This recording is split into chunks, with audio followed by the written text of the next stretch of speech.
Bhatli block कमगाँ महाविद्यालय शिक्षक और अभिभावक सम्मिलन सहित प्रथम वर्षर छात्र छात्री प्रवेश उत्सव आज गुरुवार दिन 11टार अनुष्ठित हो यह सहित सत्यनारायण बहिदार जन्मदिवस को मन रखी संबलपुरी दिन पालित होता।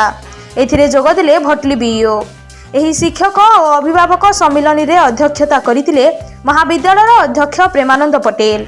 अतिथि भाव में गंगाधर महाविद्यालय पूर्वतन शिक्षा विभाग मुख्य नरेंद्र कुमार प्रधान, भटली बीईओ सरोज कुमार भुए, प्राध्यापक हरेकृष्ण देवता और प्राध्यापक रविनारायण साहू। मुख्य अतिथि नरेंद्र प्रधान मतरे प्रत्येक शिशु जड़े व्यक्तिर निजस्व संपत्ति नुहे, से जन्म होला परे सारा विश्वर हो जाए।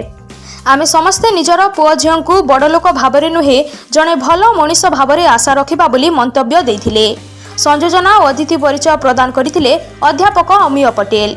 छात्र और छात्री निवासर नीति नियम विषय में बुझाइथिले अध्यापिका पार्वती भोई और पृथ्वीराज महाकूड़। सभा प्रारंभ में द्वितीय वर्षर छात्र छात्री माने प्रथम वर्षर कला विज्ञान और वाणिज्य विभागर छात्र छात्री को फूल चंदन दे स्वागत जणाइथिले। अभिभावक सम्मिलन पूर्व अभिभावक अभिभाविका मानकु फूल चंदन रे स्वागत करा जायथिला। सभा शेष में धन्यवाद देथिले अध्यापिका टुनी बेहरा। स्वागत और उद्यापनी संगीत गान करथिले अर्चिता, रुचिस्मिता, कौशल्या, कौशली, राखी, पृथ्वीरानी और लिपिका। एथिरे महाविद्यालयर समस्त अध्यापक अध्यापिका और कर्मचारी उपस्थित रही सहयोग करथिले।